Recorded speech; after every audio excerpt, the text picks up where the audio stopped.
नमस्ते फ्रेंड्स, आप देख रहे हो मेरे YouTube channel the living legend.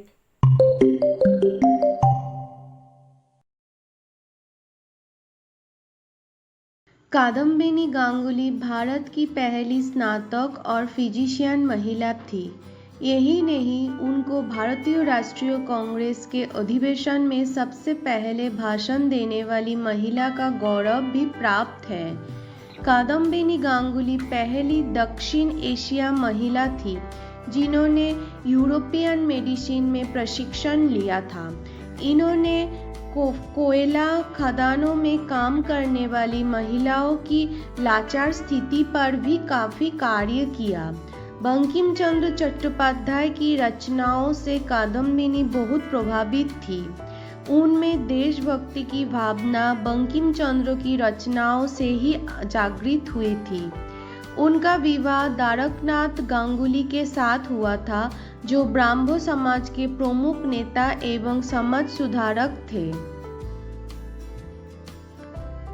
Kadambini Ganguly का जन्म ब्रिटिशकालीन भारत में 18 जुलाई 1861 में भागलपुर, बिहार में हुआ था।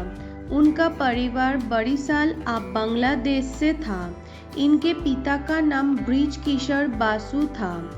उदार विचारों के धनी कादम्बिनी के पिता ब्रिज किशोर ने पुत्री की शिक्षा पर पूरा ध्यान दिया। कादम्बिनी ने 1882 में कोलकाता विश्वविद्यालय से बीए की परीक्षा उत्तीर्ण की थी। कोलकाता विश्वविद्यालय से 1886 में चिकित्सा शास्त्र की डिग्री लेने वाली भी वो पहला महिला थी। इसके बाद वो विदेश गए और ग्लासगो और एडिनबर्ग विश्वविद्यालय से चिकित्सा की उच्च डिग्रियां प्राप्त की। देश में भले ही महिलाओं को उच्चतर शिक्षा पाने के लिए लंबा संघर्ष करना पड़ा हो, लेकिन कादम्बिनी गांगुली के रूप में भारत को पहली महिला डॉक्टर 19वीं सदी में ही मिल गई थी। कादम्बिनी गांगुली को न सिर्फ भारत की पहली महिला फिजिशियन बनने का गौरव हासिल हुआ, बल्कि वो पहली साउथ एशियन महिला थी जिन्होंने यूरोपियन मेडिसिन में प्रशिक्षण लिया था। कादम्बिनी का विवाह ब्राह्मो समाज के नेता द्वारकानाथ गंगोपाध्याय से हुआ था। द्वारकानाथ महिलाओं की स्थिति में सुधार के लिए पहले से ही प्रयत्नशील थे। कादम्बिनी इस क्षेत्रों में भी उनकी सहायक सिद्ध हुए। उन्होंने बालिकाओं के विद्यालय ने गृह उद्योग स्थापित करने के कार्यों को प्रश्रय दिया। बंकिम चंद्र चट्टोपाध्याय की रचनाएं से कादम्बिनी बहुत प्रभावित थी। बंकिम चंद्र की रचनाएं उनके भीतर देशभक्ति की भावनाएं उत्पन्न करती थी। वो सार्वजनिक कार्यों में भाग लेने लगी थी। कादम्बिनी गंगोपाध्याय प्राथमिक शिक्षा बेथुन कॉलेज कलकत्ता विश्वविद्यालय से लिया था। उनका 10 बच्चे थे।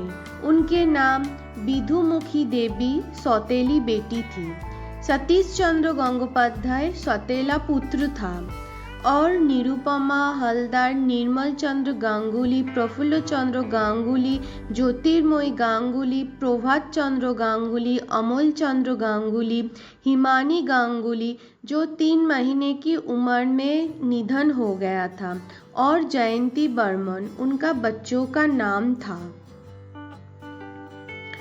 कांग्रेस की 1889 के मद्रास अधिवेशन में उन्होंने भाग लिया और भाषण दिया।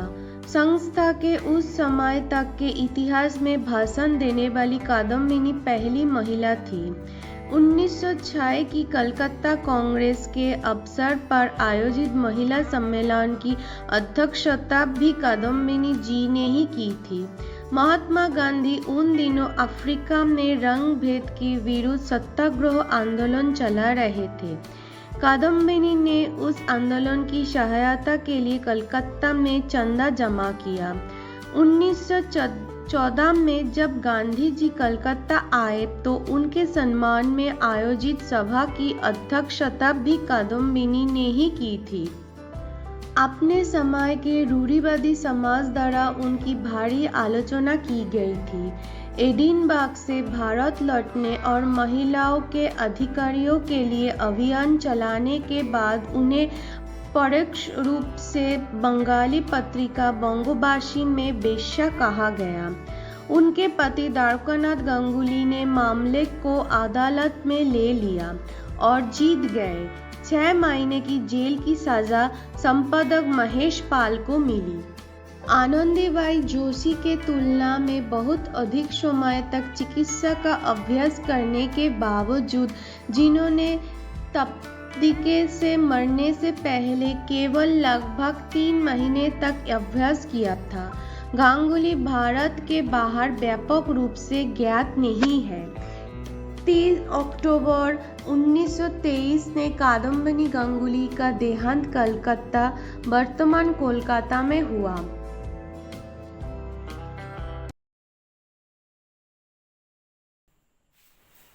तो आज के लिए इतना ही। मैं फिर से आऊंगी आपके पास एक सुंदर कहानी के साथ। Thank you. प्लीज फ्रेंड्स, मेरे वीडियो को देखिए, लाइक कीजिए और सब्सक्राइब कीजिए और कमेंट पे बताइए आप कौन सी लेजेंड के बारे में सुनना चाहते हैं।